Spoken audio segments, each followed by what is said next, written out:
Hello, Colin Hung here for Healthcare IT today, and I'm excited to sit down with Dean Slawson from PointClickCare.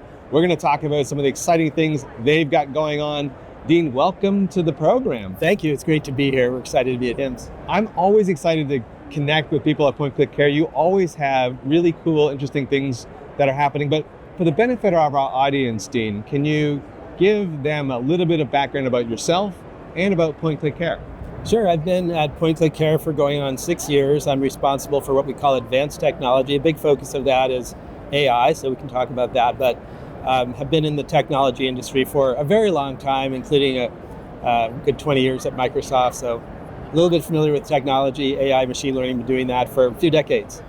Now, I mean, we can't really have a discussion these days in healthcare without talking about AI, and it's literally sprinkled across everything and every vendor. So tell me, what are you guys doing relative to AI in terms of innovation and things like that?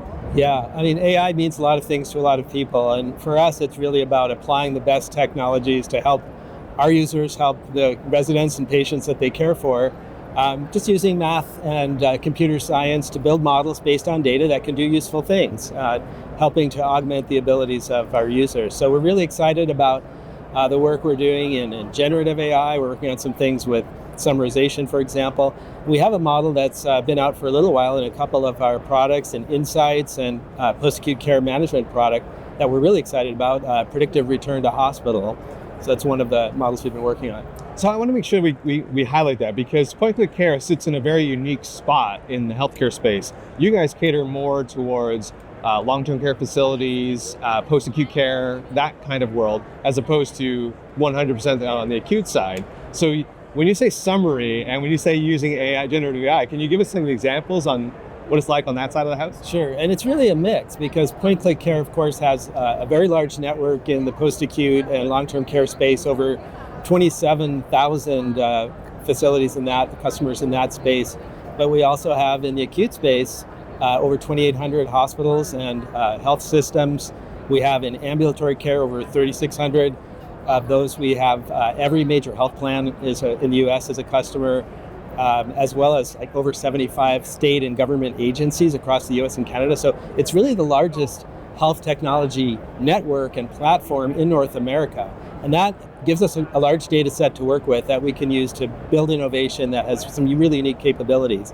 So things like predictive analytics, things like summarization help, if you think about the practitioner didn't go into business to fill out charts and forms, they went to provide care. But if you think about what AI does, it doesn't care. It doesn't have self-awareness. It doesn't feel. And so we want to use the technology to help practitioners do the things that humans do best and really work at the top of their license, and leave computers to do the things that computers do best: analysis, reasoning, summarization, prediction.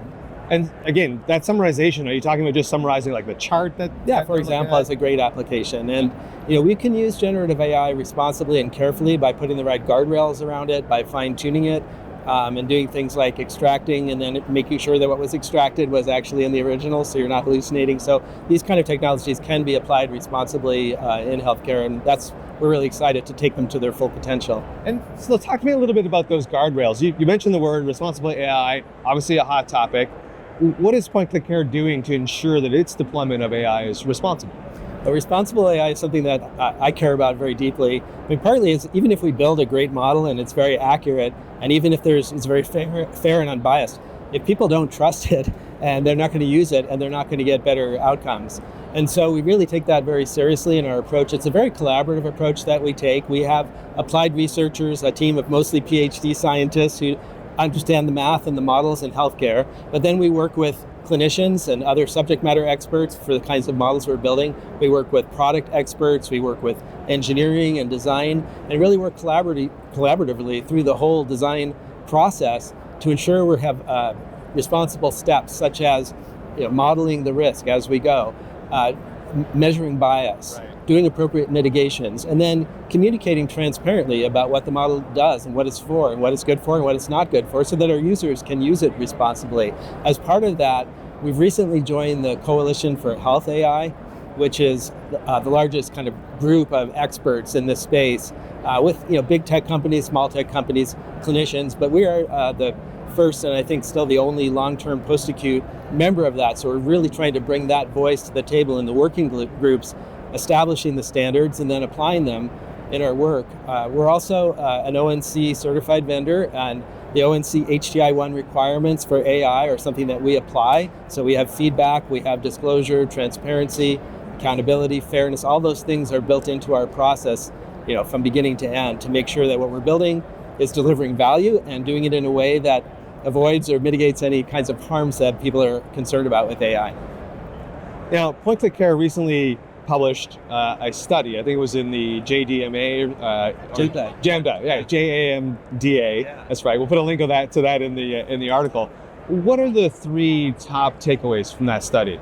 Yeah, that was a study that we did with Dr. Joseph Oslander, who's really a leader in avoiding hospitalizations with the Interact model, and that was something that we published in it. It's a peer-reviewed scientific paper, retrospective study. So it's not a marketing piece or a white paper.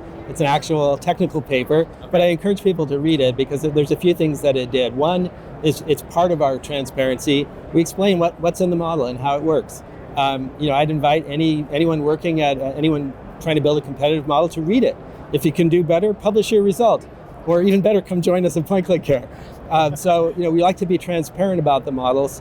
And it talks about the method that we use to establish, in this case, the value or the accuracy. Because you hear claims about like this model is, say 95% accurate. Well, we learned that 5% of the time you're going to get rehospitalized within a week if you've been admitted to a skilled nursing facility on average without these kinds of tools. So you could just say you're not going back and be right 95% of the time. That's not accuracy, right? So what we decided to do and what the study is about in the paper is benchmark the performance of the model with the predictive performance of our users. So directors of nursing, case managers, and ACOs made their predictions about a very large group of residents or patients, and then the model made its predictions, and we could see which did better and refine it and tune it, and the model does better most of the time. And so that's not a replacement for clinician judgment. Again, it's to empower the users so that they can make better decisions, they know who to focus on, and they can get better outcomes. I like to think of the model as kind of raising the frail hand of the resident and saying, hey, I need attention today. Something may not be right. Gotcha. And so you've talked a little bit about how you as a vendor are doing things transparently, building that trust, deploying AI responsibly. How can an organization, whether that's a payer or a provider, do the same thing in terms of their implementation of AI? How can they be transparent and trustworthy to their customers? Yeah, it's a great question. I think responsible AI is definitely something we feel accountable for as a vendor, but to really achieve that requires that the people using the technology understand the limitations of it. We're super excited about the potential of these technologies, whether it's for monitoring people using remote devices and detecting anomalies, or helping people keep their residents in the lowest cost, lowest acuity setting safely, giving predictive analytic insights, all these. But we don't put the technology first, because if you just have the technology and people don't trust it, again, they're not going to use it and they're not going to get the benefits. So we feel like we're really on a journey with our customers. If you're at the airport and you're going to a destination called AI, and we're all going there, right? It's a question of not if, but how are we going to get there and when? And maybe all the airplanes don't feel safe to you, but we're the mechanic who's going to get on board with you and be along for the ride. And it does take time to build that trust, but we're going to be a close partner with our customers, and we work very closely with our customers to make sure that they get comfortable with the technology, that they understand what it is, how it works, what it's good for, and how not to use it, so they can use it responsibly. So, there's so much change, so much stuff happening in AI at the moment. How can an organization stay ahead of all of this? Is it just simply watching the right YouTube videos, reading the right materials? Like, how can I, as a provider and a payer, a user, a long-term care facility, stay ahead of this AI wave that we're on? Yeah, I'd be cautious about social media, because social media is powered by AI, and the AI has learned that what we click on is the stuff that makes us afraid. And so most people are seeing the 2% of articles that talk about all the things that could go wrong if some sci-fi AGI, artificial general intelligence, comes down and eats our lunch. No, you really have to work with people who understand the field. And even on my team, where we have PhD applied research scientists, we read journal articles, we share them, we collaborate, and then we make sure that we're incorporating the best technologies with the best responsible industry practices so that our customers can rely on that. But I encourage people to get educated, read journal articles, read some of the science along with the news so that you can stay ahead and not be overly scared, but be appreciative of the risks that actually are real and understand how they can be mitigated and understand where the value is, because there is so much opportunity with these technologies to save time, help people make better decisions, get lower costs, better outcomes.